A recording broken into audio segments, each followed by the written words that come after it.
Ok. ¿Se acuerdan que vimos hace 15 días? Sobre el perdón, ¿Qué dijimos sobre ello? que el odio provoca peleas y el amor todo lo perdona. Que a veces cuando alguien nos ofende sentimos que nos debe algo y queremos que nos pague por lo que hizo. Así es. Que a veces debemos de perdonar, pero no solo por el bien de la persona que nos hizo daño, sino como una forma de soltar lo que teníamos aquí. Así es. Porque si no perdonamos, nos hacemos daños a nosotros mismos. Y el perdonar no es querer aceptar, sino perdonar a la persona Ok. con todo nuestro corazón. Porque si no perdonamos, guardamos la ofensa en nuestro corazón y el que sale más afectado es uno mismo. Así es. Y perdonar también trae libertad. El odio, también hablamos de que el odio provoca peleas, pero el amor cubre todas las ofensas. Así es. ¿Qué significa perdonar? El perdón es una decisión espiritual basada en el amor de Dios. Amén. Entregar el caso a la justicia de Dios. Así No es. Amén. significa que la ofensa no dolió, sino que decidimos no permitir que el dolor controle nuestro corazón. Así es. Amén.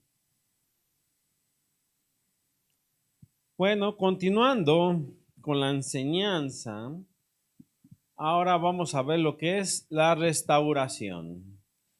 Entonces, la enseñanza se titula La restauración.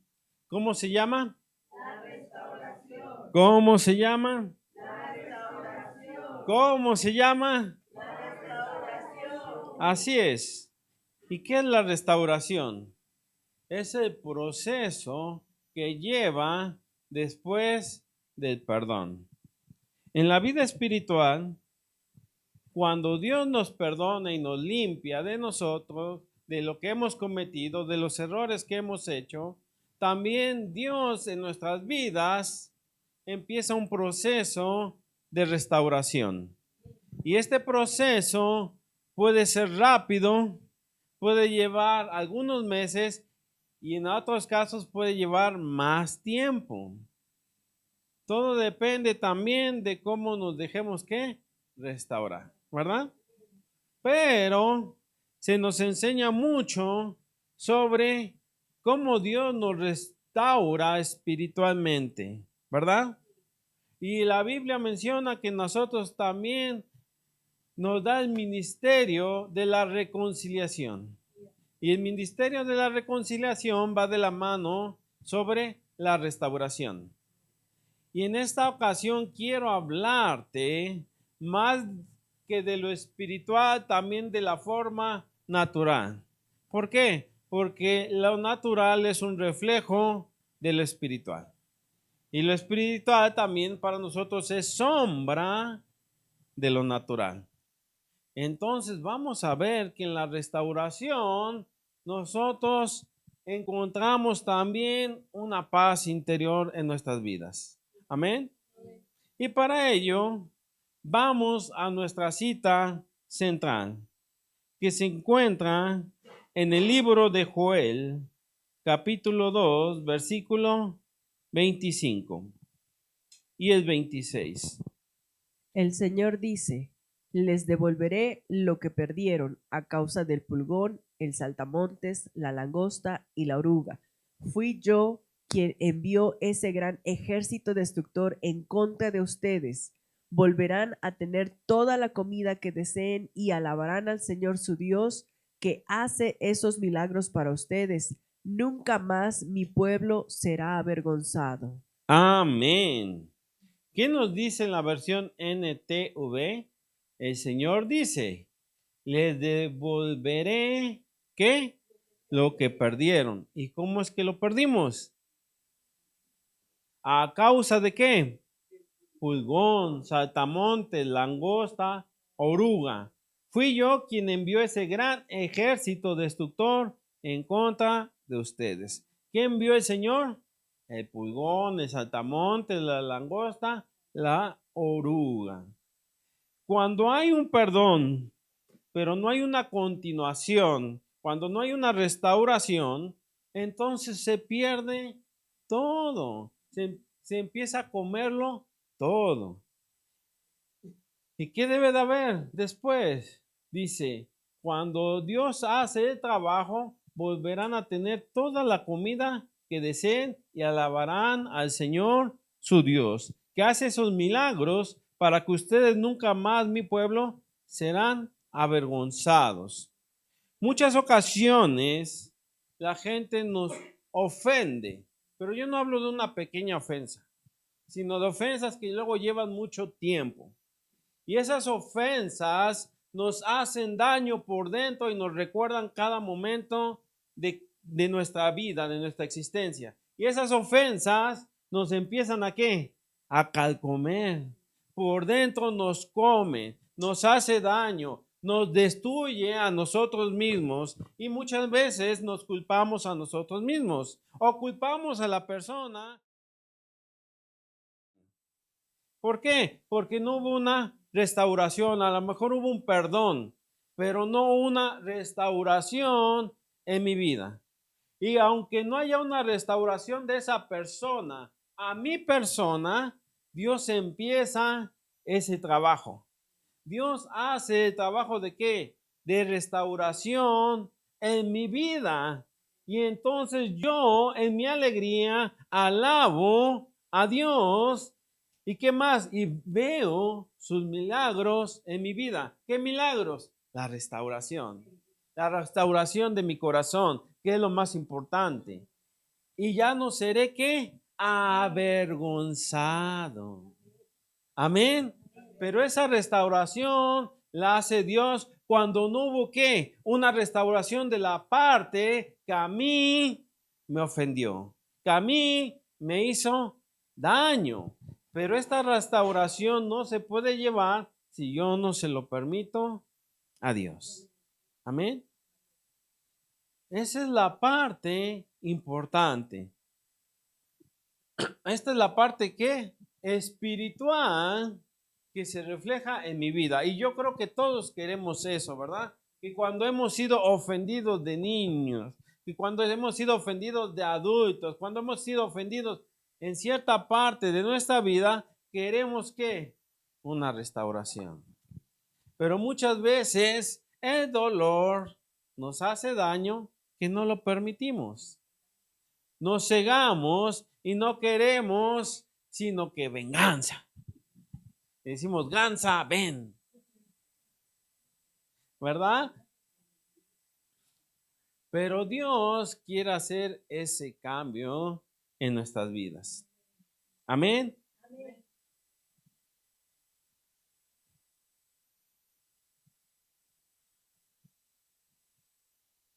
El perdón es el inicio de una nueva etapa, pero no siempre es el final del proceso. Amén. El perdón hace la restauración de nuestra relación con Dios. Amén. Pero esta restauración no es instantánea. Muchas veces pensamos que nosotros, al ser perdonados por Dios, pues esta relación se une inmediatamente. Y aunque así Dios lo quiere, no siempre nosotros lo permitimos. ¿Por qué? Porque hay cosas dentro de nuestra vida que no lo permiten. Y entonces, ¿qué Dios hace? Un plan de restauración en nuestras vidas. Amén. Y esto es un proceso que lleva tiempo. Entonces no te desesperes contigo mismo. Si Dios ya empezó el proceso en tu vida, Él lo va a terminar. Pero hay que permitirlo, ¿verdad? Cuando nosotros también cometemos faltas, cuando pecamos, muchas veces también ofendemos a las personas. Consciente o inconscientemente lo hacemos. Y muchas veces, ¿qué perdemos? Pues perdemos la confianza. Se rompen relaciones. Y todo ello trae ¿qué? Consecuencias de lo que habíamos hablado la vez pasada, ¿verdad? Y muchas veces nos enfocamos nada más en qué, en pedir perdón. Pero no nos enfocamos en qué, en la restauración. En la restauración se nos olvida que aparte del perdón debemos de qué, hacer una restauración. ¿Por qué? Porque si no, muchas veces nada más no sentimos el dolor que experimentó esa persona. Somos apáticos a ese dolor.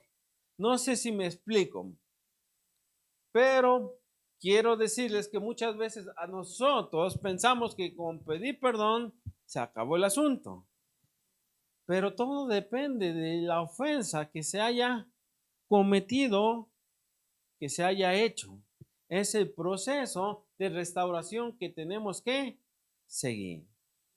Y dices, bueno, esto no lo he visto en la Biblia. Pues sí, la Biblia lo habla claramente.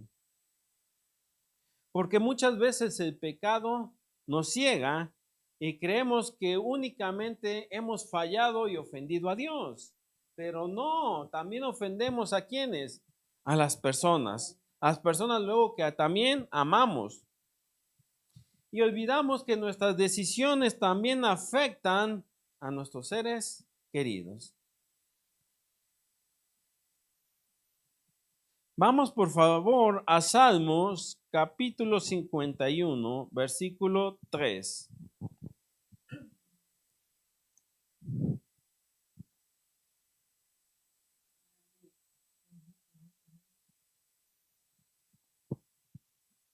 ¿Qué nos dice? 51:3.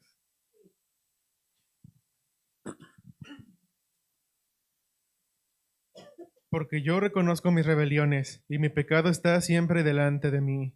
El 4. Contra ti solo he pecado y lo he hecho lo malo delante de tus ojos, para que seas reconocido justo en tu palabra y he tenido por puro en tu juicio.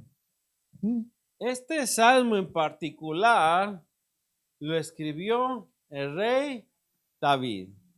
¿Y saben cuándo lo escribió? Cuando él había cometido un grave error. Pero él no sabía qué, arrepentido. ¿Ok? Él no se había arrepentido hasta que vino un profeta y le dijo una alegoría. Y David, ¿qué dijo? No, pues tal persona debe de morir, ¿verdad? Dijo, pero tú eres esa persona. Y entonces fue cuando le cayó el 20. ¿Por qué? Porque muchas veces nosotros nos es fácil juzgar, pero cuando no nos juzgamos a nosotros mismos. Y ese es el momento clave, cuando nosotros sentimos lo que la otra persona sintió. Dios nos hace también reflexionar sobre ello. Nos quiere hacer ver el daño que podemos causar. Y muchas veces ese daño cuesta mucho enderezar. Alguien ponía un ejemplo: si tú agarras una hoja y toda la tuerces, toda completamente, la haces bolita y la enderezas, ya no queda igual, ¿verdad? Para que quede igual, llevaría un proceso de restauración. Y ese proceso lleva su tiempo. Pero antes de comenzar el proceso es primero reconocer que hemos cometido el error. Cuando reconocemos ese error, entonces empezamos a sentir lo que ofendimos o el daño que hicimos. Es lo que Dios le quiso dar a entender a David, que él había cometido un error, pero David no se había dado cuenta de su error, no lo había reconocido, no lo había aceptado. Y cuando vino esa palabra, entonces él entendió el error que él había cometido. Y empezó a un proceso de restauración. Y es cuando escribe el salmo que leímos. Y aquí lo importante es que David, vamos a poner la imagen.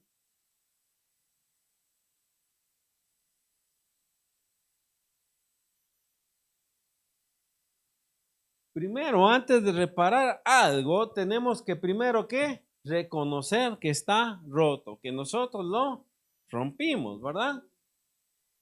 Y David no justificó sus acciones, no culpó a quién, a su esposa, ¿verdad?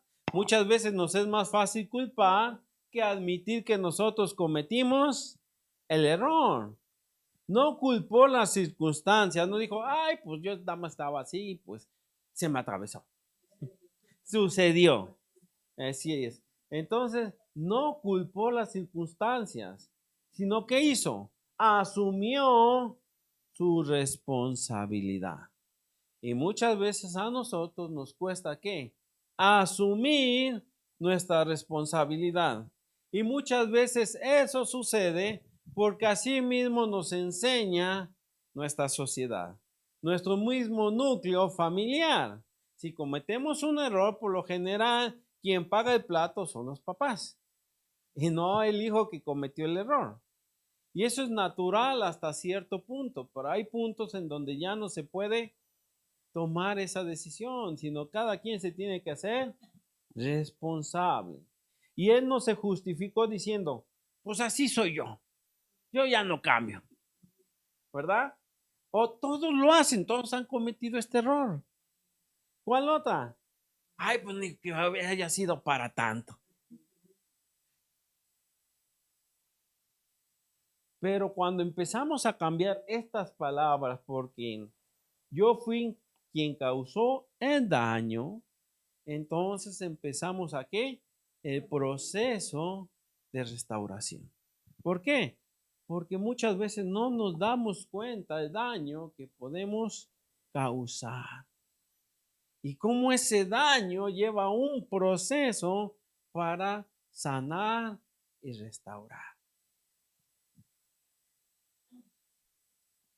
Amén.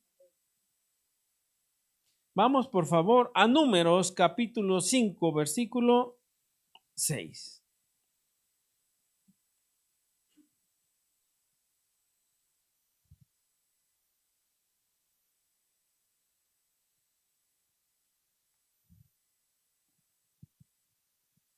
Di a los hijos de Israel: el hombre o la mujer que cometiere alguno de todos los pecados con los que hombres prevarican contra Jehová y delinquen. 7. Aquella persona confesará el pecado que cometió y compensará sobre ello la quinta parte y lo dará a aquel contra quien pecó. Ok. Voy a regresarme al 6, pero lo voy a cambiar en la versión NTVA. Dice, da al pueblo de Israel las siguientes instrucciones. Si alguien del pueblo, sea hombre o mujer, Dios no hace acepción de qué? De personas. Traiciona al Señor al hacerle mal a otra persona. ¿Ya vieron? Al hacerle mal a una persona, ¿qué estamos haciendo? Traicionando al Señor.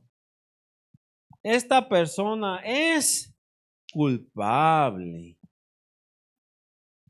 El 7. Deberá confesar su pecado. Aquí está la primera parte de la restauración, que es confesar el pecado. Y luego, ¿qué más? Restituir completamente el daño hecho, más un 20% adicional. O sea, que aparte de que yo debo de restaurar de lo que hice, me tengo que esforzar un poco más. ¿Ok? Y darlo a la persona que perjudicó. Saben, esta ley cuando se instauró, estaban todavía el pueblo de Israel en el desierto. Iban a la tierra prometida. Nosotros también deseamos una tierra prometida. Y Dios nos dice que nos debemos de llevar bien con todos, ¿verdad? Y entonces para alcanzar eso, ¿qué debemos de hacer? Que si nosotros hemos hecho un daño a alguien, ya sea física o materialmente, ¿qué debemos de hacer? Restituirlo completamente el daño. Y todavía esforzarnos un poco más o añadir un 20% adicional y dárselo a esa persona que se perjudicó. Si se dan cuenta, aquí no habla ni siquiera de la cárcel. Lo que Dios se interesa es de la persona que hizo el daño y a la persona que recibió el daño. Quiere restituir a ambas personas. ¿Por qué? Porque ambas van a la tierra prometida y se requiere una restauración para ello. Tanto la persona que fue ofendida como la persona que ofendió. ¿Por qué? Porque esta persona que ofendió dice, ay, pues ya nada más pago ya. No, lleva un tiempo de restauración y por eso es ese adicional. ¿Se entiende un poquito más? Ahora podemos ver más claro sobre la restauración, que primero que es confesar, luego restituir y después añadir todavía un 20% más. ¿A quién? A la persona que lastimamos, ¿verdad? Todos no estamos exentos de lastimar. Todos por naturaleza, cuando nos hacen enojar, pues llegamos a lastimar. Pero debemos de ¿qué? De restaurar. Debemos de restaurar a veces el daño que hacemos. Amén. Entonces debemos de acordarnos. Primero debemos de ¿qué? Confesarlo, restituir y añadir una compensación. Si una persona me chocara mi coche y me dañara estéticamente el coche, pues yo querría que esa persona quisiera que pagara los daños, ¿verdad? Que restaurara el coche. A lo mejor esa persona no lo va a hacer porque no sabe de eso, pero tiene que mandarlo a algún lugar en donde se tiene que arreglar. Y lo malo es que me va a dejar sin vehículo por un tiempo. Pero yo lo que quiero es que lo cambie. Y si quiero que lo cambie, por lo general la mayoría de personas, si es nuevo el vehículo, pues se quiere que se cambie por las piezas originales y no las genéricas. ¿Por qué las originales? Porque son de mejor calidad que las genéricas. Y las genéricas pues duran menos, ¿verdad? ¿Y qué sale más caro, las originales o las genéricas? Las originales. Y si tu coche tiene las originales, pues quieres que le cambien por las originales. Y eso sale más caro.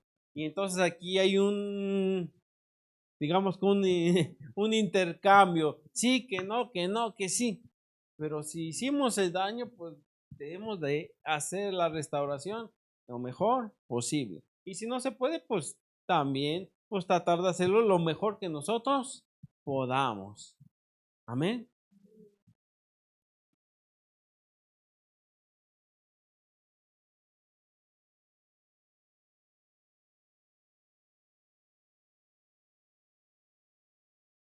No siempre se va a poder reparar completamente el daño que hacemos, pero sí tratar de amortiguar lo mejor posible. Cuando alguien ranura una pared y tiene cemento y tú vuelves a tapar, ahí se ve todavía donde se ranuró. Ya no queda igual, ¿verdad? Así nos pasa a nosotros. Pero bueno, ya no se va a ver tampoco el hoyo que se hizo. Entonces nuestro propósito es la restauración. Y la restauración lógicamente requiere acciones. Pedir perdón te toma unos cuantos segundos, pero la restauración lleva su tiempo. Puede llevar días, puede llevar semanas, puede llevar meses y en ocasiones puede llevar hasta años, dependiendo el daño que se haya cometido. Y esto trae un equilibrio. La restauración no solamente implica decir perdóname, sino demostrar con hechos que existe un verdadero cambio. Vamos por favor a Mateo 3:8.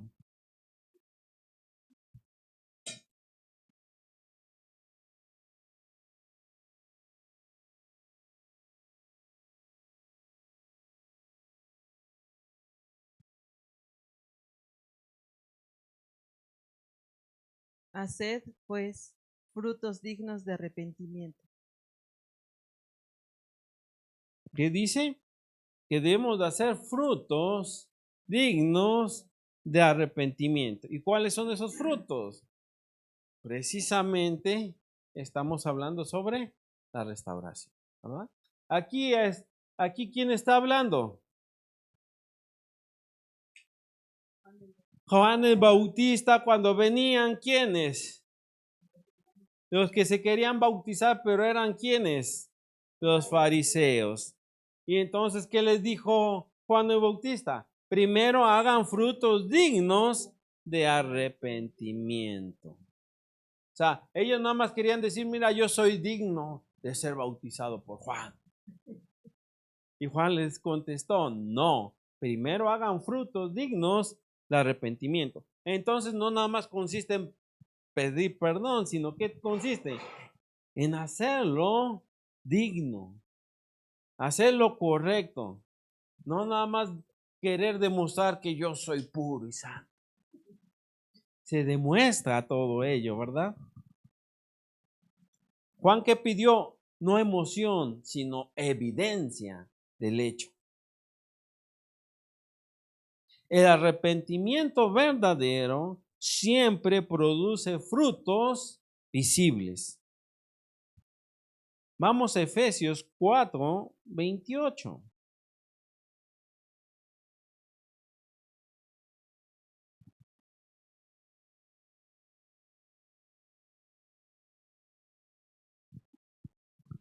El que hurtaba no hurte más, sino trabaje, haciendo con sus manos lo que es bueno, para que tenga que compartir con el que padece necesidad. El 29. Ninguna palabra corrompida salga de vuestra boca, sino la que sea buena para la necesaria edificación, a fin de dar gracia a los oyentes. El 30. Y no contristéis al Espíritu Santo de Dios, con el cual fuiste sellado para el día de la redención. 31. Quítense de vosotros toda amargura, enojo, ira, gritería y maldicidencia y toda malicia. Y el 32. Antes sed benignos unos con otros, misericordiosos, perdonaos unos a otros como Dios también os perdonó a vosotros en Cristo. Amén. El 28, y creo que con esto entendemos más lo que es la restauración. Dice, el que hurtaba, ya no lo haga más, sino que trabaje, ¿verdad? Haciendo con sus manos lo que es bueno. Yo puedo pedir perdón por robar y perdón por robar y perdón por robar, pero si yo no cambio y no dejo de robar, pues ni la gente misma ya me va a creer. Dicen que en una aldea un hombre tenía mucha hambre y no tenía que dar de alimento a sus hijos. Y entonces fue a la aldea y robó para alimentar a su familia. Y después se quedó sin alimento y volvió a hacer lo mismo. La aldea se dio cuenta de lo sucedido. Y entonces el jefe de la aldea, en una tercera vez que este hombre salió a robar, encontró a sus hijos muertos. Y entonces este hombre pues lloraba angustiadamente porque sus hijos habían muerto, los habían matado. Y el jefe de la aldea se le apareció ahí mismo en su casa y le dijo, mira, tú habías dicho una y otra vez que robabas por tus hijos pero nunca buscaste trabajo. Dice, y entonces si el problema no eran tus hijos, pues entonces mejor te los quitamos. Una decisión muy dura y fuerte, ¿verdad? Y que aunque no comparto esto, pero bueno, sucedió de esa manera, a veces nos excusamos por ella, por esa decisión. Pero la Biblia nos dice, si robas ya no lo hagas más, detente y mejor trabaja haciendo lo bueno. Que tengas que compartir con el que padece necesidad. Entonces, si yo trabajo, va a llegar un momento en que yo ya no voy a padecer necesidad y voy a poder también ayudar. Y ahí empieza el proceso de restauración. Y así podemos leer hasta el 32 lo que nos dice, ¿verdad? ¿Por qué? Porque la restauración implica reemplazar el daño con bendición. ¿Se construye con qué? Con constancia, honestidad, tiempo, paciencia y frutos visibles del cambio. Vamos a poner una última imagen.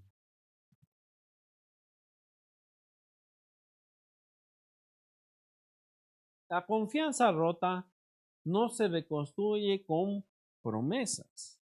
¿Cómo se reconstruye? Constancia, honestidad, tiempo, paciencia y frutos visibles del cambio. Así como una casa, restaurada necesita ¿qué? Ser reparadas las paredes, cambiar instalaciones y reconstruir cimientos, también el corazón necesita tiempo para sanar. No podemos exigir que alguien vuelva a confiar inmediatamente. La restauración requiere paciencia y tiempo. Y muchas veces eso no lo entendemos. Muchas veces queremos que ya todo sea igual como antes. No, se requiere tiempo y paciencia. Amén.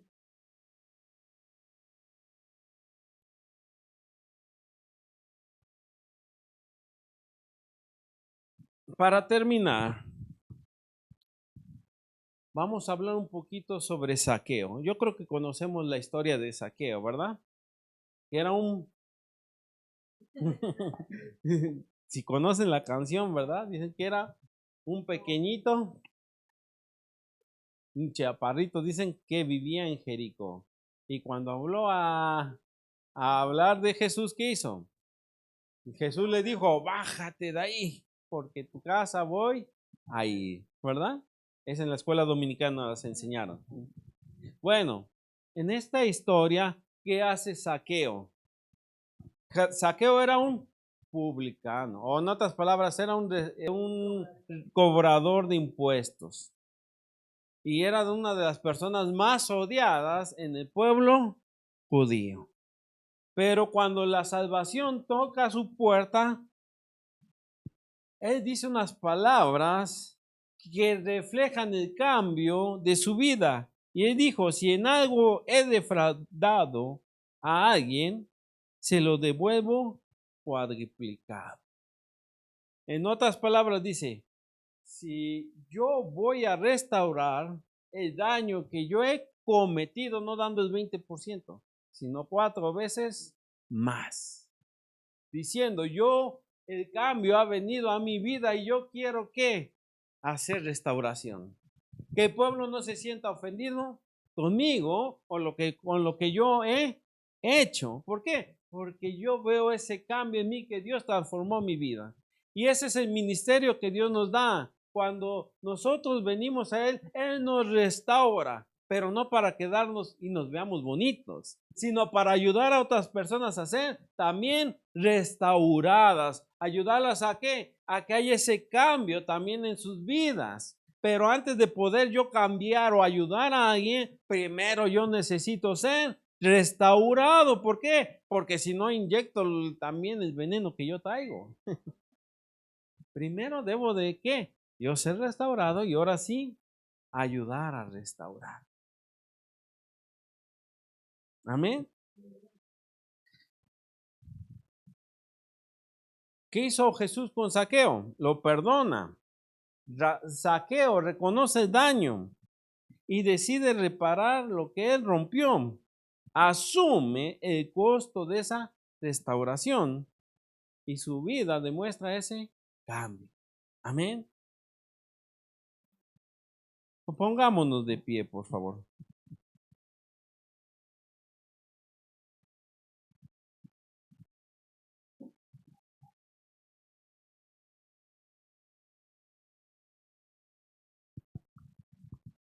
Cierra tus ojos.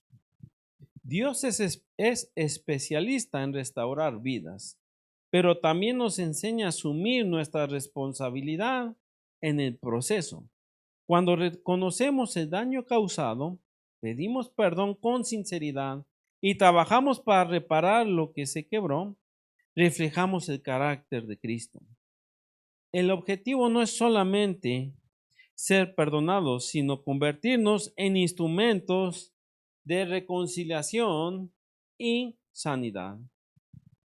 En 2 Corintios 5:18 dice, y todo esto proviene de Dios, quien nos reconcilió consigo mismo por Cristo y nos dio el ministerio de la reconciliación. Gracias, Señor, te damos, Padre Celestial, por tu grande amor y misericordia. Gracias, Señor, porque hoy has hablado a nuestras vidas. Porque es verdad, Señor, que muchas personas nos han ofendido y muchas veces no han reparado el daño que se ha creado en nuestro corazón. Pero, Señor, tú has hecho ese trabajo en nuestras vidas. Tú has restaurado nuestros corazones. Tú has hecho, Señor mi Dios, ese cambio que hemos necesitado. Pero nosotros también hemos ofendido a otras personas. Nosotros hemos hecho también daño a otras personas y muchas veces no hemos hecho el proceso de la restauración. Te pedimos que nos perdones, Señor, y nos den las estrategias para llevar ese proceso, para que, Señor mi Dios, haga ese cambio que se requiere en las personas, Señor mi Dios. Porque tú nos has dado ese ministerio de la reconciliación, el ministerio que va de la mano con la restauración. Enséñanos, Señor mi Dios, a que también nosotros nos hagamos responsables de ello, Padre. Gracias por tu grande amor y misericordia. En el nombre de Jesús, amén, sí, amén. Y el pueblo de Dios dice, amén.